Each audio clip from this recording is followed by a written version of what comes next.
First order reaction, ठीक है। प्रथम कोटि अभिक्रिया। फॉर्मेट आपको समझ में आ गया कि चार चीजें हमें पढ़नी है।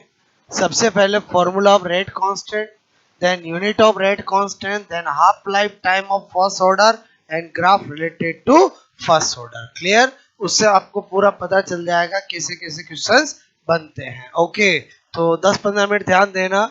और ये जो होती है वो बहुत ज़्यादा इंपॉर्टेंट होती है as compare to zero order. Clear?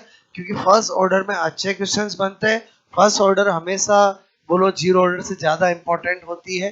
Clear? तो मैंने कहा पहली चीज़ क्या हमारा फॉर्मूला, ठीक है, ऑफ रेट कांस्टेंट। ठीक है, फॉर्मूला ऑफ रेट कांस्टेंट मतलब मैं यहाँ पर लिख रहा हूँ दर स्थिरांक बोलो की इकाई। ठीक है, और मैंने पहले ही कहा कि बोलो के रेट कांस्टेंट का सिंबल होता है। फर्स्ट ऑर्डर के लिए क्या लिख देंगे?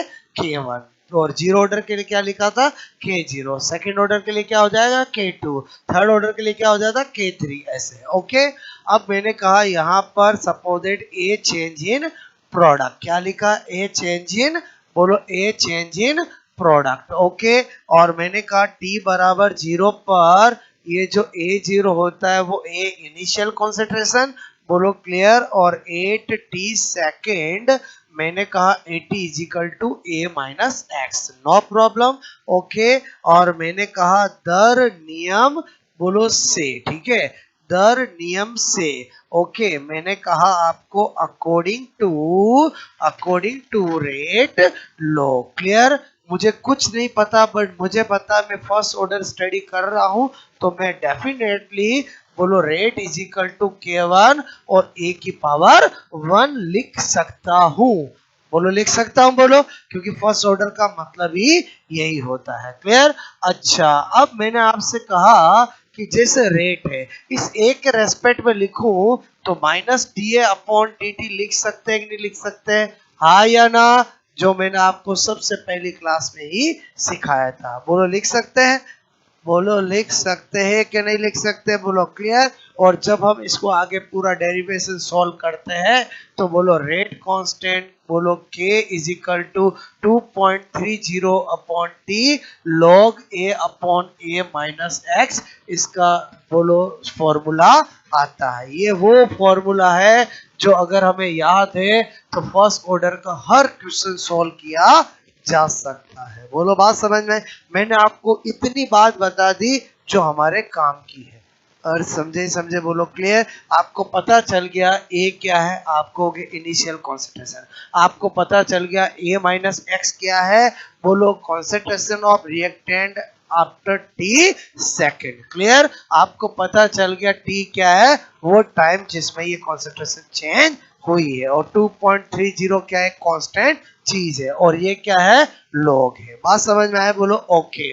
तो यहाँ पर मैंने कहा ए जानते हो क्या है इनिशियल कॉन्सेंट्रेशन? ए माइनस एक्स भी जानते हो। पहली चीज हमारे पास आ चुकी है। क्लियर? नंबर 2 क्या है हमारा? बोलो यूनिट ऑफ, बोलो मैंने कहा K1। इतना लिख देता हूं, समझ जाओगे? बोलो किसकी यूनिट की बात कर रहा हूं? Rate constant of first order reaction. और मैंने कहा मैं इसके कितने मेथड बताता हूं? 2 मेथड, एक फॉर्मूला मेथड और एक क्लासिकल मेथड। क्लियर? और मैंने कहा यहाँ पर बोलो first method. Clear?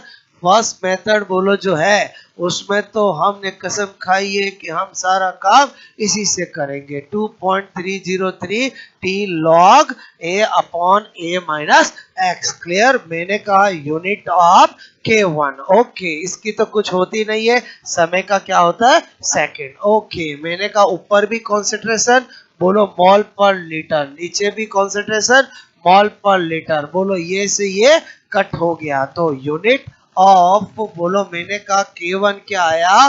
Second inverse. Direct कितनी बार एग्जामों में पूछा गया है। क्लियर? अब मैंने कहा कि दूसरा मेथड हमारा क्या है? बोलो क्लासिकल मेथड। क्या है? बोलो क्लासिकल मेथड, जिसमें मैं आपको क्या बताता हूँ, डायरेक्ट बिना फॉर्मूले के कैसे कर सकते हैं। फर्स्ट ऑर्डर का रेट कांस्टेंट करना है तो बताओ क्या करूंगा, यहाँ पर K1 e की पावर 1। क्लियर, ये करूंगा, दुनिया बदल जाए लेकिन रेट की यूनिट कभी नहीं बदलती है। रेट की यूनिट हमेशा क्या होती है, mole litre inverse second inverse. Clear, और मैंने कहा एक्टिव मास का मतलब ही क्या होता है, मोल पर लीटर। क्लियर, तो मोल पर लीटर कट हो गया तो यूनिट ऑफ मैंने कहा K1 क्या आ गया, सेकंड इनवर्स। बात समझ में आए, रिजल्ट तो सेम आएंगे, मैं तरीके दो बता रहा हूँ। बात समझ में आया, बोलो क्लियर। ये तरीका इसलिए आना चाहिए कि अगर कोई हाइपोथेटिकल क्वेश्चन पूछ लिया जाए, हाइपोथेटिकल मतलब समझ गए कि आपको पूछ लिया 1.5 कोटि का रेट कांस्टेंट की यूनिट क्या होगी। अरे बोलो 1.5 कोटि मतलब समझ गए, बोलो। अरे 1.2 कोटि समझ गए, बोलो। और 3/2 कोटि समझ गए। और 4 कोटि, 3.5 कोटि, कुछ भी पूछे इससे तो सब निकाल सकते हैं, बट इसमें नहीं निकाल सकते। क्लियर, इसलिए ये भी आना जरूरी है। जो कोटि बोले वो यहाँ लगाना है, उसके बाद तो क्या करना है, कट करना है। बात समझ में आए, बोलो ओके। फिर मैं आपको क्या सिखाता हूँ, नंबर 3 मैंने कहा हाफ लाइफ टाइम। क्लियर, कल मैंने आपका बेस बनाया था, बस वो इसीलिए कि आपको ध्यान रहे कि स्टडी कैसे करते हैं। अर्ध आयु काल। क्लियर, वो लोग किससे रिप्रेजेंट करते हैं, टी हाफ से। मीनिंग जानते हो कि वह टाइम जब रिएक्टेंट का 50% प्रोडक्ट में बदल जाए, उस टाइम को क्या कहते हैं, हाफ लाइफ टाइम। कल बताया था इसलिए अब नहीं लिख रहा हूं। क्लियर, अब मैंने आपसे कहा कि भाई मैंने कहा हर चीज हमने तो कसम खाई है, बोलो इसी से करेंगे। 2.30 टी, बोलो log a upon a minus x. Clear, तो टाइम चाहिए तो इधर ले आया 2.30 K1 log a upon a minus x. पहले बताओ ऐसा कर सकता हूँ, बोलो इजीली कर सकता हूँ, बोलो इधर k को लाया तो इधर t को लाया। फिर मैंने कहा f, अगर मैं इस t की जगह t हाफ करता हूँ तो बताओ, बोलो बोलो बोलो, x की जगह क्या होगा, a/2 होगा। बोलो होगा कि नहीं होगा, हाँ या ना, बोलो। अगर होगा तो मैं इस t की जगह क्या कर देता हूँ, t हाफ। क्लियर, तो मैंने कहा क्या 2.303, बोलो K1, यहाँ पर क्या लिखूंगा, a/2। क्लियर, यहाँ पर किया, बोलो मेरी बात समझ में आए, बोलो। बचपन से एक में से आधा घटाया कितना बचा, बोलते ही नहीं है, आधा। क्लियर, और ऊपर एक तो फिर अल्टीमेटली 2 बन जाएगा, बोलो 2 बन जाएगा। कैसे बना समझ में आया, बोलो ओके। चलो मैंने कहा बताता हूँ, ये लिखा टी हाफ 2.303, बोलो K1, ये लॉग, ये ऐसा ही बचेगा, बोलो। ये 2 ऊपर चला जाएगा, ऐसे कट जाएगा, तो मैंने क्या देखा, बोलो ये हाफ 2.303, बोलो K1 क्या हो जाएगा, log 2। क्लियर, तो मैंने कहा आपको चूंकि log 2 की वैल्यू क्या होती है, 0.3010। क्लियर, बोलो टी हाफ, इधर देखो, बोलो यहाँ पर 2.30, बोलो K1 इंटू 0.3010, जिसको सोल्व करेंगे तो 0.693 अपॉन K1 आ गया। क्लियर, इससे आप फर्स्ट ऑर्डर के हाफ लाइफ टाइम के क्वेश्चन कर सकते हो। इसको देखा तो पता चला कि फर्स्ट ऑर्डर का half life time initial concentration पे डिपेंड ही नहीं करता है। बात समझ में आए, बोलो। और जितनी भी रेडियो एक्टिव रिएक्शन होती है वो सब फर्स्ट ऑर्डर वाली होती है। क्लियर, वो सब कैसी होती है, फर्स्ट ऑर्डर वाली होती है। क्लियर, तो आई थिंक ये भी समझ में आया, बोलो। अब मैं ये नहीं लिखकर पूरा ये क्यों बताया, क्योंकि बहुत सी बार एग्जाम में ऐसा क्वेश्चन आ जाता है और पूछा गया है, ठीक है, कि बोलो फर्स्ट ऑर्डर के हाफ लाइफ टाइम, ठीक है, हाफ लाइफ टाइम बोलो का सूत्र होता है। क्लियर, सूत्र होता है। ओके, तो पहला ऑप्शन दे दिया t half is equal to, t half क्यों देगा, डायरेक्ट लिखेगा, बोलो आपसे मैं कह रहा हूं यहाँ पर केवल एक के लिखा, और समझे समझे, बोलो क्लियर। दूसरा आपको लिखा 2.303, बोलो K1 log 2। क्लियर, क्या लिखेगा, बोलो log 2। बात समझ में आए, बोलो। तीसरा लिखेगा, बोलो यहाँ पर ln 2 डिवाइड बाय K1, और एक लिखा होगा सपोज दैट बोलो आपसे मैं कह रहा हूँ ऑल, क्या हो जाएगा बोलो ऑल। बात समझ में आई बोलो, इसका मतलब समझते हो आप बोलो, इसका मतलब आपसे मैं कहूँ इसकी जगह ऐसा लिख देता तो भी वही बात होती। क्लियर बोलो, एक की बात होती। तो आंसर क्या होगा ऑल। ये दो तो समझ में आएंगे। आपको मैं कहूँ कि जब भी मुझे इसको लॉग में बदलना होता है तो 2.303 लॉग हो जाता है, और जब बोलो इसको खा जाना होता है तो लॉग लॉग ई में बदल जाता है। क्या बोला मैंने, समझ में आया मेरी बात। पहले बताओ तीनों सेम है कि नहीं है बोलो। हालांकि हमारा हर न्यूमेरिकल क्वेश्चन इससे सोल्व होगा, बट आपको पता होना चाहिए ऑल आर सिमिलर। इससे ये बना, इससे ये बना, इससे ये बना, इससे ये बना। तो जैसे ही मैंने ये बताया तो आपको एक राज की बात और पता चली कि अगर अगर अगर आपको यही पूछ ले कि रेट कांस्टेंट का फॉर्मूला क्या होता है, बताओ यहाँ पर भी बना सकता हूँ रूप, कैसे बना सकता हूँ समझ में आया बोलो। आपने देखा कि मैं अगर इसको log के बोलो 1/t और log e कर दूं तो बताओ आपका 2.30 खा गया मैं बोलो। और समझे समझे आप सोचो, छोटी सी मिस्टेक आपसे करा सकता है। आपके दिमाग में बैठा हुआ है कि रेट कांस्टेंट का फॉर्मूले में 2.30 आता है, और उसने क्या किया समझ में आया बोलो। पहला ये option 2.303 divide by k1 log e upon a minus x. Clear, एक दिया 1/, मैं वर्बली बोल रहा हूँ समझ रहे बोलो। एक दिया 1/k1 log e a upon a minus x. Clear, एक दिया 1/t बोलो 1/t log a upon a minus एक दिया, इनमें से कोई नहीं। अब आप तो जल्दबाजी में क्या टिक कर दोगे a, जबकि आंसर क्या होगा b। समझ में आया बोलो। छोटी छोटी चीजें देखनी है कि log है कि log e है, और बोलो सब कुछ बदल जाता है। क्लियर, अच्छा इस log e की जगह बोलो ऐसा लिख दूं तो भी चलेगा बोलो 1/t ln a upon a minus x. तीनों का मतलब एक ही है। ये मैंने आपको जान के लिखा ताकि आपसे कभी गलती नहीं हो। हमारे काम की चीज ये है, और समझे समझे बोलो। ऐसा मुझे बहुत बार करना पड़ता है जब हम फिजिकल केमिस्ट्री पढ़ते हैं। तो एक बार मैंने जो चीजें सिखाई कहीं भी आ जाए वो आपको अप्लाइड करना आना चाहिए। 2.303 लिखा, खा जाऊं तो क्या करना पड़ेगा log e, और log e को log में बदलूं तो क्या करना पड़ेगा 2.303। और समझ गए नहीं मुझे बोलो। क्लियर, तो जल्दबाजी में गलती नहीं होनी चाहिए। एग्जामिनर जानता आप क्या मिस्टेक कर सकते हो, जल्दबाजी में हम ध्यान ही नहीं देते कि log है log e है।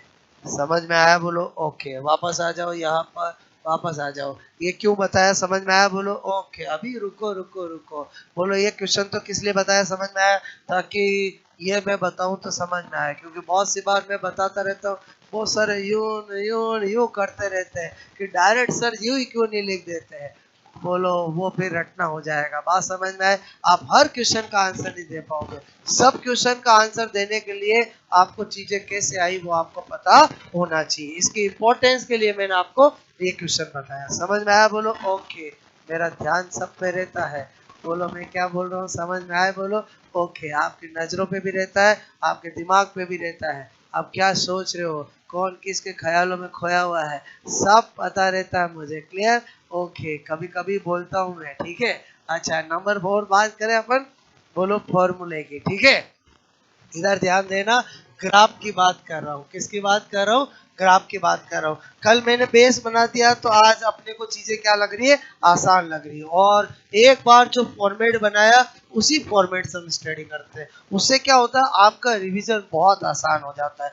मतलब अल्टीमेटली इस टॉपिक की जान ही क्या है, जीरो ऑर्डर और फर्स्ट ऑर्डर। इससे पहले जो हमने पढ़ा वो तो बेस बनाया था कि रेट लो बार बार यूज करूंगा तो रेट लो क्या होता है, कब लो मास सेक्शन यूज कर सकता हूँ, कब में मोलिकुलरिटी क्या होता है, ऑर्डर क्या होता है, क्योंकि बार बार हम ऑर्डर का नाम ले रहे हैं। तो वो तो बेस बनाया था ना बोलो। क्लियर, अल्टीमेटली तो क्या स्टडी है बोलो, जीरो ऑर्डर और फर्स्ट ऑर्डर। क्लियर, तो यहाँ पर क्या बता रहा हूँ, ग्राफ। ग्राफ मैंने कहा बिटवीन। क्लियर, यहाँ पर मैंने किया रेट एंड बोलो ए। ओके, तो मैंने कहा ये रेट ये ए। क्लियर, बोलो ऐसा ग्राफ बनेगा नहीं बनेगा, क्योंकि मैं फर्स्ट ऑर्डर की स्टडी कर रहा हूँ। फर्स्ट ऑर्डर के अंदर क्या होता है बोलो, ये होता है। क्लियर, होता है कि नहीं होता, ये कांस्टेंट चीज है। तो मैं अगर ये करूंगा तो डायरेक्टली प्रोपोर्शनल आएगा, और डायरेक्टली प्रोपोर्शनल आएगा तो ग्राफ कैसा बनेगा, सीधी रेखा। क्लियर, पहला ग्राफ समझ में आया बोलो।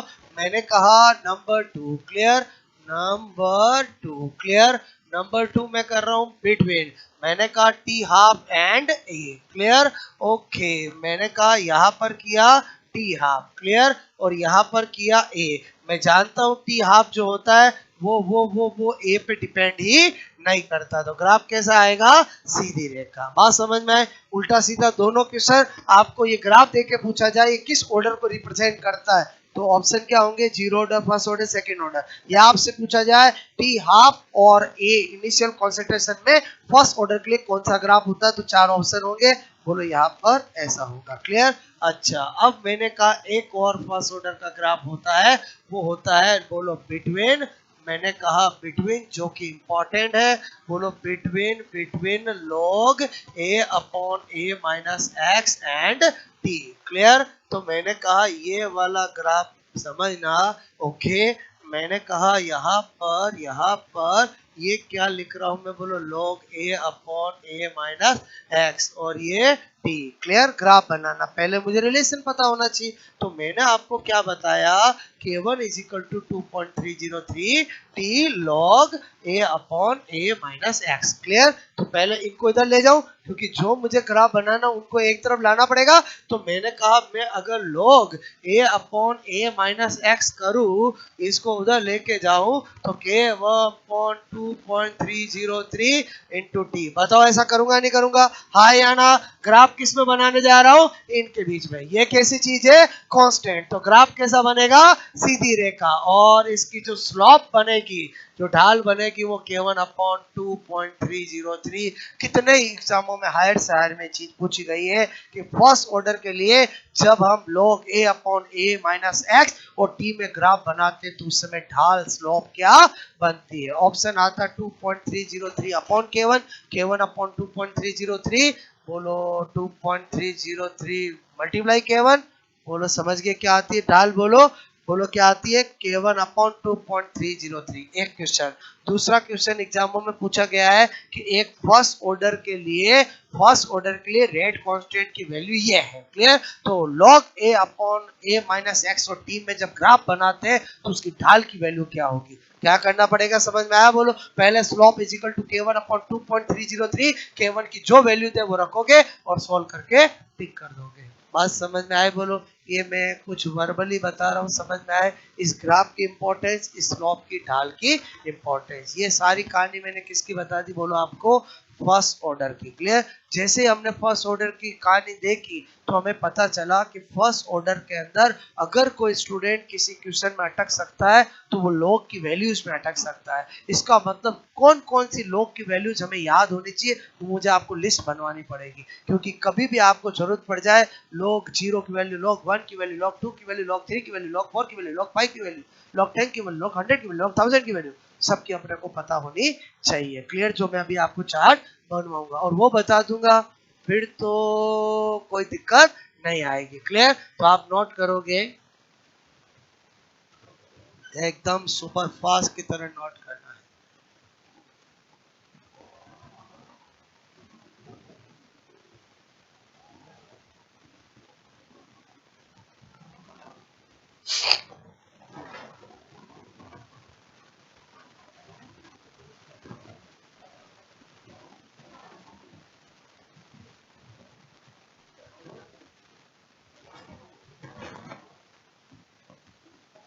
आज थोड़ी सिखाई है, कल फर्स्ट ऑर्डर के सारे क्वेश्चन सिखाऊंगा, क्लियर। क्योंकि मैंने पहले ही बोला फर्स्ट ऑर्डर वेरी इंपॉर्टेंट, तो इसमें सारी वेराइटी के क्वेश्चंस अपने को करने पड़ेंगे, क्लियर। एक एक चीज समझ में आई, बोलो आपको।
ओके, ये आया समझ में? बोलो, हटा दूं?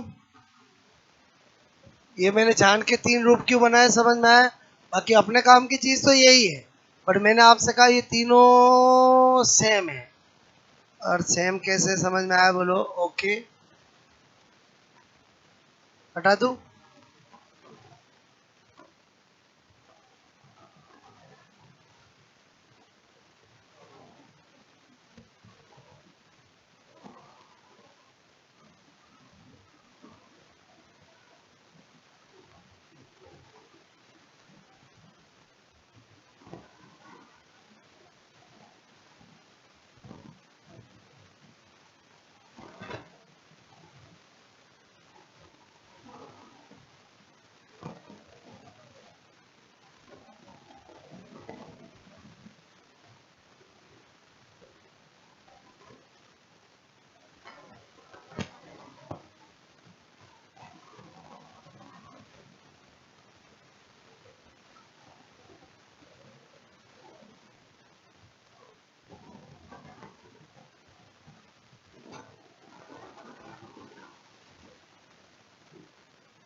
ये भी किया, बोलो।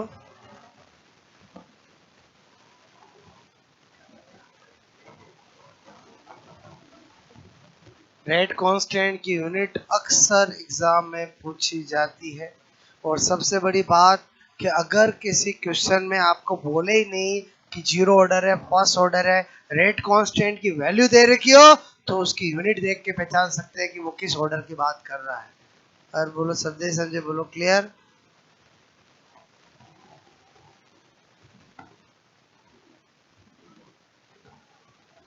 ठीक है,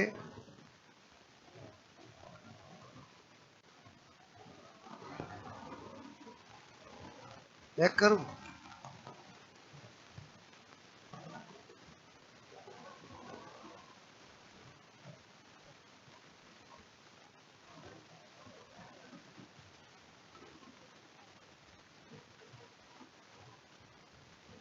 ठीक है,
ओके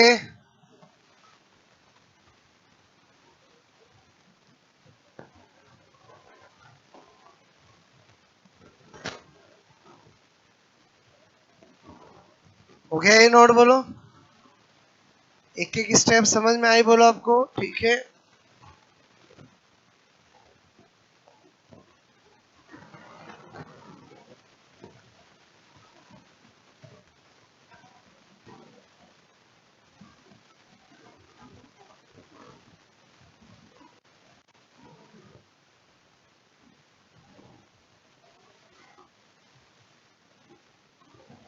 ठीक है,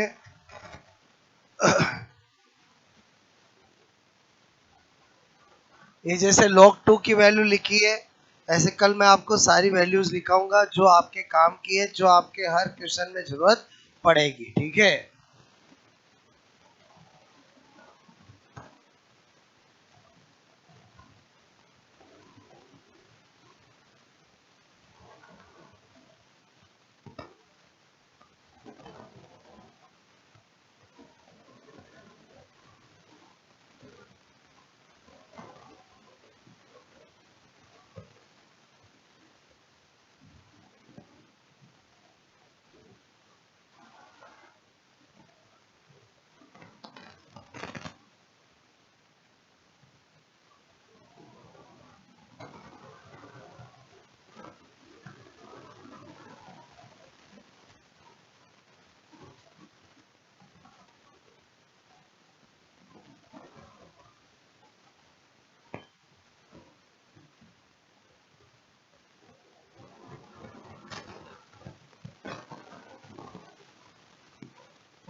ओके,